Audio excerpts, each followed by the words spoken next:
जय जगन्नाथ पिलाने तुमने मो यूट्यूब चैनल लिपु क्लासेस को स्वागत। तो आज वीडियो पिलाने आम देखिए कि तो एमडीसी ओडिया तुलनात्मक क्षेत्र किछटा 2 मार्क्स क्वेश्चन तो आम पूर्व पिला 20टा 2 मार्क क्वेश्चंस कर देछे। तो बाकी आ केतोटी क्वेश्चन बळका रहि जायछि तो आज आम सारी देबा और तापर आम कोन 5 मार्क बा 3 मार्क क्वेश्चन को आम देखिबा।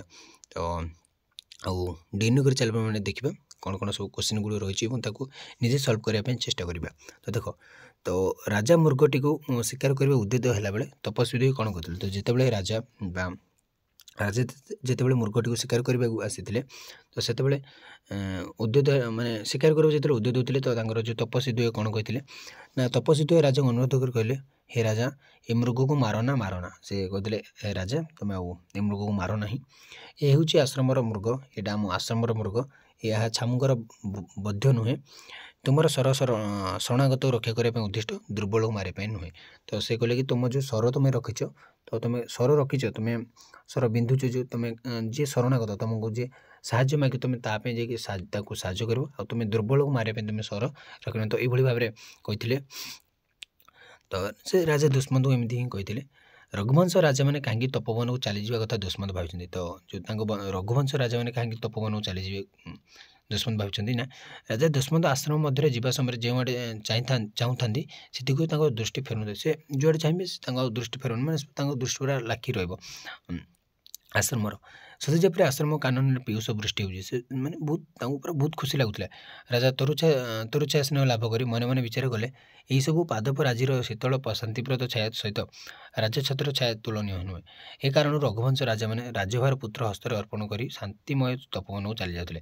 तो कौन कहते पे तो कहले माने कौन से जो आश्रम जिते आनंद मिलूला से जो खुशी लगुला जो शांतिप्रद छाया जो पादप राज्य जो शीतल जो ठंडा ठंडा छाई जो ठंडा ठंडा पवन तो सेटा राजा छत्र तुलन मैंने राजार जो छात तो राजा जो बसती राजसिंहासन से खुशी लगे ना। तो से जो रघुवंश राजा मैंने पुत्र मान को देदेकि राज्यभार से तपोवन को चली आसती बहुत बढ़िया पॉइंट कला पे मैंने मैंने आमको शिखबार अच्छी। तो से राजा मैंने तपोवन को कमी चली आसती ना ये तो सिंहासन एत भल लगे से चली आसुले। तो राजा परिचय प्रसंग में प्रियमदा कौन उत्तर देले तो राजा सॉरी शकुंतला को सखी प्रियमदा राजा परिचय जिज्ञासा करने राजा उत्तर देले जे पूर्ववंश जन्म दुर्दम दमन परजा रंजन कुलधर्म। तो जिते पचारे प्रियमदा पचारे तुम प्रश्न तुम परिचय कौन राजा पचारि प्रियमदा माने कि आमर शकुंतला सांग बा शकुंतला साथी हाँ। तो जो परिचय जिज्ञासा मैंने जानवा चाहिए चेष्टा कले तो से राजा उत्तर देले जे पूर्ववंश जन्म मु पूर्ववंश जन्म नहीं मोर दुर्दम दमन और मु परजा रंजन कुलधर्म। तो दुर्वासा क्रोध किपर शांत जो दुर्वासा जो क्रोध करते शकुंतला तो केमती से क्रोध संतुष्ट है देखिए पे उचित सत्कार न पाई महर्षि दुर्वासा क्रोधान्वित हो शकुंतला अभिशाप दे चली जाते बुझीच ना पे जो माने कौन उचित सत्कार पाई ना ऋषि दुर्वासा कहते ना महर्षि दुर्वासा है से कौन आमर शकुंतला राजा दुष्मंत कथा भावी भावी से मन में भावुले से जापारि ना केत आसी एकदा शकुंतला सखी दुईज देखी महर्षि पाद तले पड़ी क्षमा भिक्षा मागिले। तो जो जानले जे अभिशाप पाई सखी तो आउ दुईज सखी कौन कले ना शकुंतला दुईज सखी जे महर्षि दुर्वासा पाद तले पड़गले क्षमा मागिले। एवं महर्षि क्रोध टी शांत है। तो शकुंतला जहाँ चिंता करते तार कौन निदर्शन देखले से शकुंतला चिन्ह पारे बोली कही अभिशाप ते कोहल करदे बोली कौन राजा टी सॉरी दुर्वासा टी महर्षि दुर्वासा टी शांत हेले। तो ऋषिपुत्र हारित अलंकार गुड़ क्योंठू आनी तो काश्यप आदेश हारित अलंकारपूर्ण गोटे थाली आनी शकुंतला देले देखिए समस्त चकित समस्त पूरा चकित हो पड़े। हारित कहले अलंकार गुड़ पार्थिव अलंकार नुहे मुनि महिमार उद्यान में प्रत्येक तरु गोटे गोटे धनागार मुनि आदेश उद्यान में बुली बुली कर बढ़ाया मात्र अलंकार मान आसी थाली पूर्ण। तो से जो हाथ माने कौन थाली धरिकी हाथ में थाली धरिकी जो बुलूले तो आपे आपे आसी कौन थाली पूर्ण हो जाता अलंकार गुड़ी तो पूरा चकित करते लोक मैंने गोटे आश्चर्यचकित। तो आश्रम शकुंतला विदाय काल से जो मैंने कौन शाशु घर जाऊँगी राजा पाखक जाऊँगी तो से जो विदाय काल विदाय नौ बापा घर आश्रम तो सेटा किपर दृश्य था बोली कहुई। शकुंतला विदाय समय कुसुम वर्षण छंदर पादप पल्लरे अश्रु विसर्जन कले ମାନେ ସେମାନେ କ'ଣ ଯେଉଁ ଫୁଲ ପଡ଼ୁଛି ମାନେ ଆମେ ଲାଗିବ ଯେ ସେ କାନ୍ଦୁଛନ୍ତି ଗଛମାନେ। କପୋତ କଣ୍ଠର ଗାନ ଛଳରେ ତରୁଲତା କାନ୍ଦି ଉଠିଲେ, ସମସ୍ତେ କାନ୍ଦି ଉଠିଲେ। କୋକିଳ କଣ୍ଠରେ ବନଦେବତୀ ହୁଳୁହୁଳି ଦେଲେ। ହରିଣ ହରିଣୀ ମୋର ଆଦି ଶକୁନ୍ତଳାଙ୍କ ଜୀବପଥକୁ ତଟସ୍ଥ ଦୃଷ୍ଟିରେ ସବୁ ଚାହିଁ ରହିଲେ। ତ ଏଇଭଳି ଭାବରେ ଥିଲା ବିଦାୟ କାଳୀନ ଦୃଶ୍ୟଟା। ତ ଧୀବର ଠାରୁ ମୁଦ୍ରିକାଟି ପାଇବା ପରେ ରାଜାଙ୍କ ମାନସିକ ଅବସ୍ଥା କ'ଣ ହେଲା? ଯେତେବେଳେ ସେ ରାଜା କ'ଣ ସେ ଧୀବର ବା ଯେଉଁ ଆମେ କେଉଟ ବୋଲି କହୁଛେ, ତ ତାଙ୍କଠୁ ଯେତେବେଳେ ସେ ମୁଦ୍ରିକାଟାକୁ ପାଇଲେ, ତ ସେ ମାଛ ଧରୁଥିଲେ, ତ ମାଛ ହିଁ ଗିଳି ଦେଇଥିଲେ ସେ ମାଛଟା। ତ ସେ କେମିତି ତାଙ୍କର ମାନସିକ ଅବସ୍ଥା କ'ଣ ହେଲା ବା ତାଙ୍କ ମେଣ୍ଟାଲି ସ୍ଥିତି ସେ ସମୟରେ କ'ଣ ଥିଲା ବୋଲି ପଚାରି ଯାଇଛି।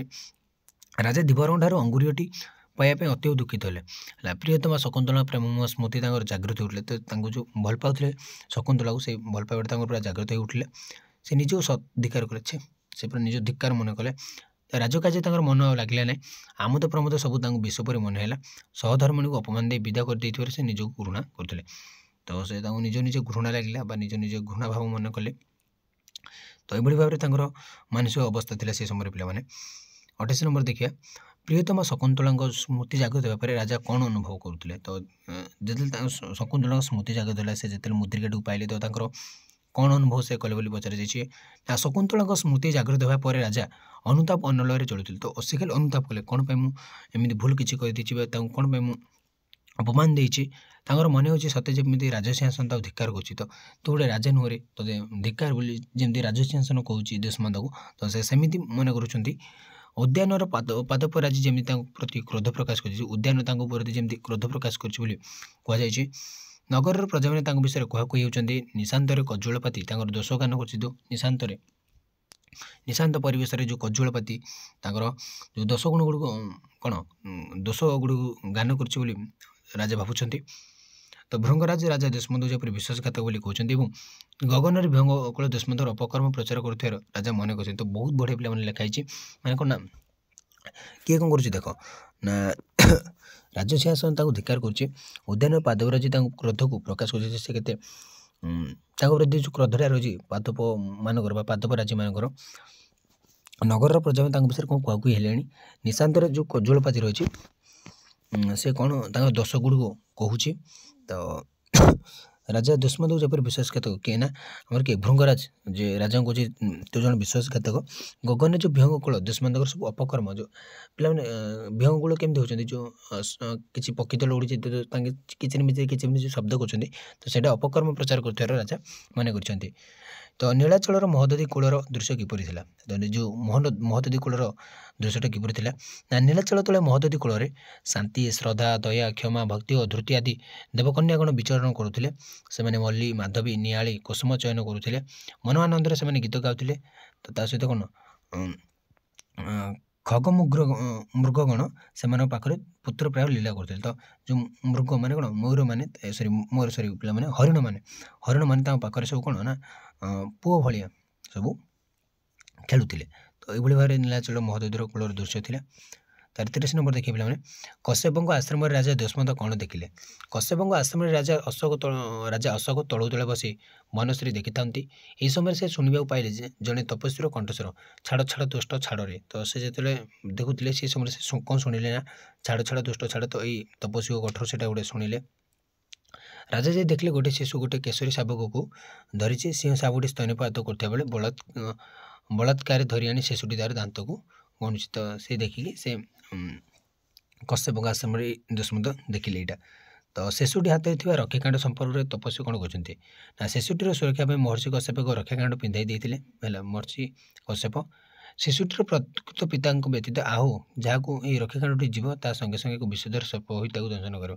ତ ଏଇଟା ଖାଲି ଶିଶୁଟିର ବାପ ହିଁ କିଛି କରିବ, ମାନେ ବାପାଙ୍କ ପାଖରେ କିଛି ହେବନି। ଯଦି ବାପାଙ୍କୁ ଛାଡ଼ିଦେଲେ ଆଉ ଯାହା ପାଖକୁ ଏଇ ରକ୍ଷାକାଣ୍ଡଟା ଯିବ ସେ ସାଙ୍ଗେ ସାଙ୍ଗେ ସାପ ହୋଇକି ତାକୁ ଦଂଶନ କରିବ, ମାନେ କ'ଣ ସାପ ହୋଇ ତାକୁ ମାରିଦେବ। ଶିଶୁଟିର ପ୍ରକୃତ ପିତା ସେ ନିଜେ ବୋଲି ରାଜା କିପରି ନିଶ୍ଚିତ ହେଲେ? ଶିଶୁଟି ଖେଳୁଥିବା ବେଳେ ତା ହାତରେ ଥିବା ରକ୍ଷାକାଣ୍ଡ ଅପରାଜିତାଟି ତଳେ ପଡ଼ିଯାଇଥିଲା। ରାଜା ସେ କାଣ୍ଡଟିକୁ ହାତରେ ଧରି ଆଣିଛନ୍ତି। ମାତ୍ର ତପସ୍ୱୀଙ୍କ କହିବା ଅନୁସାରେ ରକ୍ଷାକାଣ୍ଡଟି ତାଙ୍କର କୌଣସି କ୍ଷତି କରିନାହିଁ। ଏଥିରୁ ସେ ନିଶ୍ଚିତ ହୋଇଗଲେ ଯେ ସେ ହେଉଛନ୍ତି କ'ଣ ତାଙ୍କ ସର୍ବଦମନ ବା ନିଜ ପୁତ୍ର। କାରଣ କ'ଣ କୁହାଯାଇଛି ନା ନିଜ ପିତାଙ୍କୁ ହିଁ ମାରିବ, କାରଣ ଏ ତ ତାଙ୍କ ନିଜ ପିତା, ତାଙ୍କୁ ତ ମାରିଲାନି।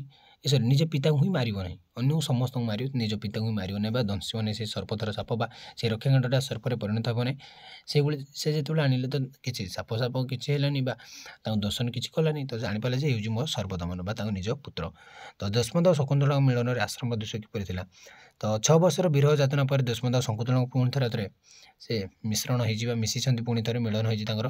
ଏହା ଦେଖି ଆଶ୍ରମର ଗିରି ସମୂହ ପୁଲକିତ ହୋଇ ସମସ୍ତେ ପୁରା ଖୁସି ହେଇଛନ୍ତି। ଯେଉଁ ଗିରି ସମୂହ ବର୍ଣ୍ଣବଲ୍ଲରୀ କୁସ୍ମିତ ହୋଇଛନ୍ତି, ବିହଙ୍ଗମଗଣ ସଙ୍ଗୀତ ଗାନ କରିଛନ୍ତି, ହରିଣ ଶାବକମାନେ ସ୍ତନ୍ୟପାନ ଛାଡ଼ି ଆନନ୍ଦରେ ନାଚିବାକୁ ଲାଗିଛନ୍ତି। ଏହି ସମୟରେ ମହର୍ଷି କଶ୍ୟପ ସେଠାରେ ପହଞ୍ଚି ଉଭୟଙ୍କୁ ଆଶୀର୍ବାଦ କରିଛନ୍ତି। ତ ଦେଖିଲେ ତାଙ୍କର ଆମର କ'ଣ ନା ତାଙ୍କର ମିଳନଟା ଏଇଟା ପିଲାମାନେ ଇମ୍ପୋର୍ଟାଣ୍ଟ ହେଲା। ତ ଦେଶମନ୍ତ ଶକୁନ୍ତଳା ମିଳନରେ ଆଶ୍ରମର ଦୃଶ୍ୟ କିପରି ଥିଲା? ତ ପ୍ରଣୟ ଛାୟାର ଶେଷ ପରିଣତି ସମ୍ପର୍କରେ ଏକ ସଂକ୍ଷିପ୍ତ ଟିପ୍ପଣୀ ପ୍ରଦାନ କର। ତ ଶେଷ ପରିଣତି କହିଥିଲା ନା କବି ଗଙ୍ଗାଧରଙ୍କ ଶେଷ ତଥା ସପ୍ତମ ଅଳଙ୍କାର ନାମ ପ୍ରଣୟ ଛାୟା। ରାଜା ମହର୍ଷିଙ୍କୁ ପ୍ରଣାମ ଜଣାଇ ପତ୍ନୀ ଶକୁନ୍ତଳାଙ୍କ ଓ ପୁତ୍ର ସର୍ବଦମନ ସହିତ ସେ ରଥରେ ବସିଲେ। ରାଜା ଦେଶମନ୍ତ ମାତଳି ସେମାନଙ୍କୁ ନେଇ ହସ୍ତିନାରେ ପହଞ୍ଚାଇ ବିଦାୟ ନେଇ ଚାଲିଗଲେ। ରାଜା ପତ୍ନୀ ଓ ପୁତ୍ର ସହିତ ରାଜପୁର ଗମନ କଲେ। ଏଟା ଶେଷ ପାଠ। ତ ଶକୁନ୍ତଳା ହେଲେ ପାଟରାଣୀ ଓ ସର୍ବଦମନ ହେଲେ ଯୁବରାଜ। ପ୍ରଣୟ ଛାୟା ସେମାନଙ୍କ ଜୀବନ ସିଂହ ସୁନ୍ଦର କରିଥିଲା। ତ ଶକୁନ୍ତଳା ପାଟରାଣୀ ହେଲେ, ସର୍ବଦମନ ହେଲେ ଯୁବରାଜ ଓ ରାଜା ଦେଶମନ୍ତ। ତ ଏଇଭଳି ଭାବରେ ତାଙ୍କର ଶେଷ ମାନେ କ'ଣ ଶେଷ ପରିଣତି ଏମିତି ଥିଲା। ତାପରେ ରାଜ୍ୟକାଶାନ ଯେମିତି ଚାଲିବା କଥା ଚାଲିଲା। ତାପରେ ଆମେ ଦେଖିବା ପିଲାମାନେ ଗ ବିଭାଗ। ତ ଆଜି ପାଇଁ ପିଲାମାନେ କ୍ଲାସ୍ଟିକୁ ମୁଁ ଏଇଟା ରହୁଛି। ପରବର୍ତ୍ତୀ କ୍ଲାସ୍ରେ ଆମେ ଗ ବିଭାଗର କିଛିଟା 5 ନମ୍ବର ବିଶିଷ୍ଟ ବା 5 ମାର୍କ କ୍ୱେଶ୍ଚିନ୍ କିଛି ଆଣିବା ଏବଂ ରହୁଛି। ଜୟ ଜଗନ୍ନାଥ।